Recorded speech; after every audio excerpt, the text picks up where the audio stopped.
Okay, so I just realized that I still have this channel and I've been really unfair to you guys by not giving you any good quality content here. So here it is. Here's my first review of 2021 and we're gonna start with the iPhone 11.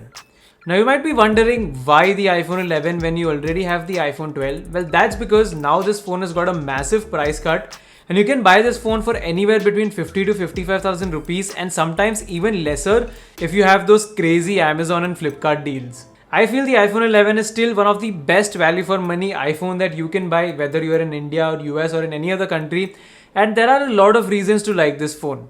So today I'm going to tell you why you should consider the iPhone 11 if you're planning to buy an iPhone in India. So let's get started. If you're new to the channel, then please subscribe, press the bell icon. I know I'm not uploading regularly on this channel, but I guarantee you that every time I make a new video, it's gonna be of high quality. So the first and the major reason to like the iPhone 11 is the cameras. Now this phone gets a 12 megapixel main sensor and a 12 megapixel ultra wide sensor, and if you talk about the image quality, it's just brilliant. Now the best part about the iPhone is that you could give this phone to any layman and they can just point the camera at something and take a really good picture 8 to 9 out of 10 times. That's the simplicity of the iPhone's camera app. It's very easy to use. Plus in an Android phone you might have to go to the night sight mode or the night mode. Nothing like that on the iPhone. If you're gonna shoot in a low light scenario, the night mode is automatically gonna come on and you literally don't have to change a single setting. It's very easy to use and that's what makes. Apart from that, if I actually talk about the image quality, the iPhone 11 even after 1.5 years performs brilliantly when it comes to photos. The photos from the iPhone 11 have natural colors, no artificial boosting, no oversaturation, nothing like that. It's got a really nice natural color output. And apart from that, the detailing is also really good on this phone. Plus, Apple introduced the night mode with the iPhone 11 and it still performs really well. Of course, if you compare it to the iPhone 12, the iPhone 12 is definitely better, but the difference is not that great. In daylight and in indoor lighting conditions, both of these phones perform similarly.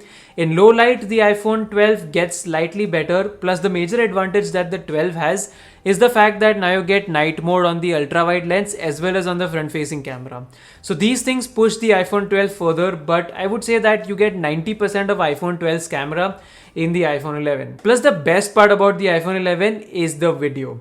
I've taken a lot of videos with my iPhones, be it the iPhone SE, the iPhone 11 and the iPhone 12, and iPhones are one of the best cameras on any smartphone when it comes to video. The video quality is great, the dynamic range is really good. I filmed a complete vlog on an iPhone SE when I was collecting my iPhone 12, you can check that out in the description below, and the video quality was brilliant. Plus the stabilization, like I said, the dynamic range, plus the audio quality from the built-in microphones is amazing. So if you're a content creator, if you're a vlogger and you shoot videos on a day-to-day basis, it's great to have the iPhone because sometimes you cannot take your camera everywhere and this thing is right here in your pocket. You can shoot 4K 60 FPS from the back, from the front camera. The ultra wide lens is also really nice. So this is a really nice video camera to have in your pocket. Another best part of using an iPhone is that iPhones don't age that quickly. The iPhone 11, for instance, is 1.5 years old and for some reason it still doesn't feel outdated, it doesn't feel old, and I cannot say the same about every Android phone out there. If you talk about the spec sheet of the iPhone 11, we've got the Apple A13 processor, we've got 4 gigs of RAM, and we've got a 3110 mAh of battery. Now, if you show these specifications to any Android user out there, they're gonna laugh at the phone.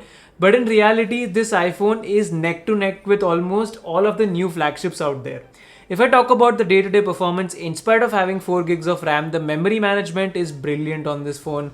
If you talk about the app opening speeds, the multitasking, the overall smoothness of the user interface, everything's just brilliant. And at any point, you don't feel that the phone is bogged down or the phone is slow. And even when I talk about gaming, I don't really need to say that much because iPhones are the best at gaming. That's exactly the reason why every professional gamer games on an iPhone. You can play games like PUBG on HDR plus extreme settings at a constant 60 FPS. And I cannot say that about Snapdragon 855 plus phones which came at the same time with the iPhone 11. So for gaming, for day-to-day usage, the performance of this phone, in spite of having such low RAM and low battery, is brilliant. Battery life also is great. It's one of the best battery life iPhones apart from the iPhone 12 Pro Max, because here I was easily able to get 6 to 7 hours of screen on time on a single charge. So one day is very easy to get on an iPhone. The only issue is the charger. You know, they're trying to save the environment now. So if you buy the newer iPhone 11s, they will not come with a charger inside the box. So you will have to invest in a good charger. Even the older iPhone 11 units, like the one that I got on the launch day, it came with a 5-watt charger, so it sucks anyways, and I've never really used it. So yeah, just get a charger for yourself, otherwise you will be that guy whose phone takes more time to charge than it takes the battery to drain. So don't be that guy, buy a good charger. I'll drop some links in the description box. But the point that I'm trying to make here is that the reason people buy iPhones even after 2 to 3 years of their launch is iOS. We've already spoken about the optimization. Then comes the privacy. iPhones, you know, are one of the most secure smartphones. The privacy is great.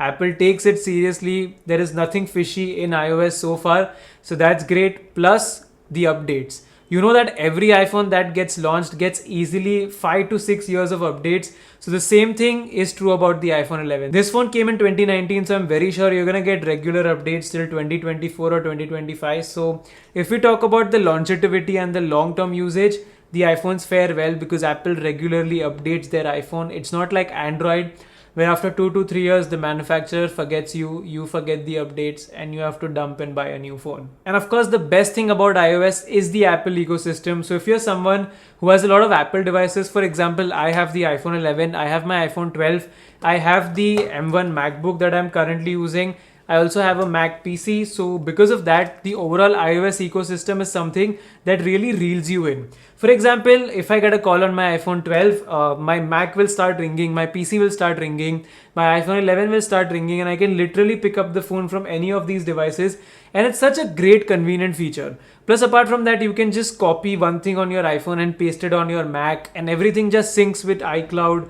And it's so cohesive. You've got AirDrop, which is one of the most used feature of mine, and you know, the whole ecosystem, the way it works is brilliant. So if you've got a lot of Apple devices in your system, then it makes complete sense to get an iPhone. So it's all the whole experience that makes you want to get an iPhone. But everything's not great here, not everything's rosy. This is not the dream phone that everyone's waiting for, and the major downside of the iPhone 11 is the display. Now this phone right now sells for 50 to 55,000 rupees, and Apple gives you an LCD display on this phone which is not even full HD. Now I don't have a problem with the LCD thing. There are good LCD panels out there, but clearly when you put this phone against the iPhone 12 or the OnePlus 8, the OnePlus 8T, or even some of the cheaper Samsung phones with an AMOLED display, the display on the iPhone 11 doesn't feel that great. Now don't get me wrong, it's not a deal breaker. In fact, when I switched from the iPhone 11 to the iPhone 12, this phone's got a Full HD Plus OLED display, and in spite of that, I didn't feel the difference to be that huge. For me, it was a good thing. I was like, yeah, the display is nice. It's better, but it was not a night and day change for me. So for 90% of the users, they're going to be happy with the display. But when you put it against the AMOLED displays out there, you'll definitely feel that the display of this phone is not the best. But still, the LCD panel on its own does a pretty good job. Normally when people think about LCD, they think about those 15,000 rupees cheap phones, but that cheap LCD and this LCD is night and day different. The black levels on this LCD is quite good. It's a flagship display, so the colors, the viewing angles are great. You've also got support for HDR and Dolby Vision. So overall, the display quality is good. It's just that it's not the best in the segment. It's a downside, but it's not a deal breaker for the iPhone 11. What could be a deal breaker though is the lack of 5G support. Now 2021 has been the year of 5G. Manufacturers are shoving 5G phones down your throat, and you don't want your friend who's using a Mi 10i or a Realme X7 mock you for buying a 50,000 rupee phone and then you don't have 5G on it. So that's a major deciding factor. Now if you ask me, I am 50-50 on the whole 5G scenario. We might get 5G in early 2022, but that's only going to be limited to cities like Mumbai, Delhi, Chennai, Calcutta, Bangalore, I guess. So in that case, not having 5G is not a deal breaker. Plus, even if you have a 4G phone and 5G comes along, it's not like this phone is going to be obsolete. You can still use this phone. You'll still get good download speeds, because the major difference between 4G and 5G are the download speeds. And let's face it, even with 4G being in India for last 3 to 4 years, we still get horrendous 4G speeds in majority of the areas. So I don't have a lot of hope with 5G either. And plus 5G is not even that widespread in countries like US, UK, Dubai, which are like a lot more developed. So I don't see it happening or being mainstream in India anytime soon. So I don't think the lack of 5G is a deal breaker, but I just want to warn you because people who buy iPhones normally use it for 3 to 4 years. And the last con that I have, which is sort of nitpicking with the iPhone 11, is Face ID. Don't get me wrong, Face ID works great. It detects faces even in the darkest scenarios very well. But when this phone was announced, there was no such thing as COVID-19. Now there is, and because of that, we're supposed to wear masks outside, and the phone is just unable to recognize my face, and it's very annoying to pull the mask down, get my face registered, and get the phone to unlock. So yeah, I always have to enter my PIN when I'm in a public place, and that gets quite annoying because every other Android phone out there has a physical fingerprint sensor. So I hate this thing about the iPhone. I wish they had Face ID and Touch ID. That would have been a perfect combo. But never mind, these are the cons that I had with the iPhone 11. Apart from that, if I talk about the build quality, you've got a glass back, very good. You've got a metal frame. You've got Gorilla Glass 6 on the front, but don't let that fool you. Please get a screen protector for your phone because otherwise your display is going to be scratched within a couple of hours. I'll drop some good screen protectors from my good friends over at glazing.com. You can buy those. These are 2.5D curved glasses for the iPhone. They're specifically made for the curvature of the iPhone. Plus, they've got some really cool cases as well for the iPhone 11. So do check them out.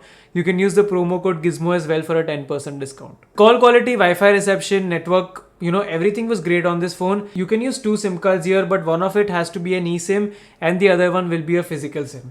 You've got stereo speakers here. Once again, very loud, great quality.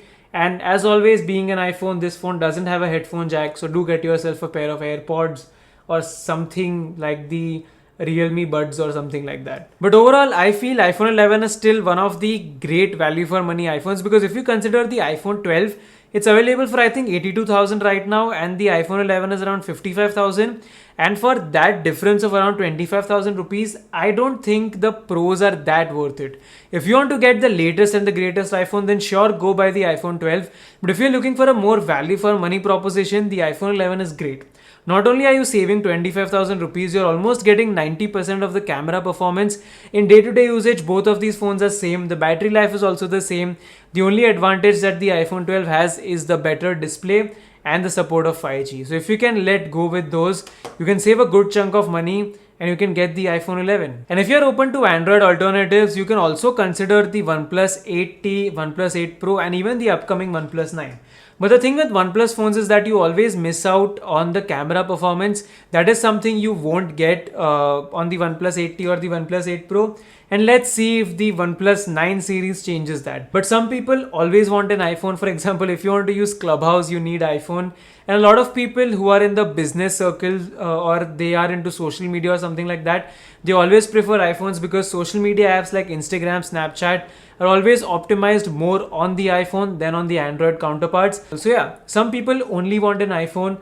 And for that, I think the iPhone 11 is the best value for money iPhone that you can buy right now in India. That's all I have to say about this phone. If you guys have any more content to add, please let me know in the comments. If you guys have any questions, you can ask them too. And if you like this video, then please hit the like button.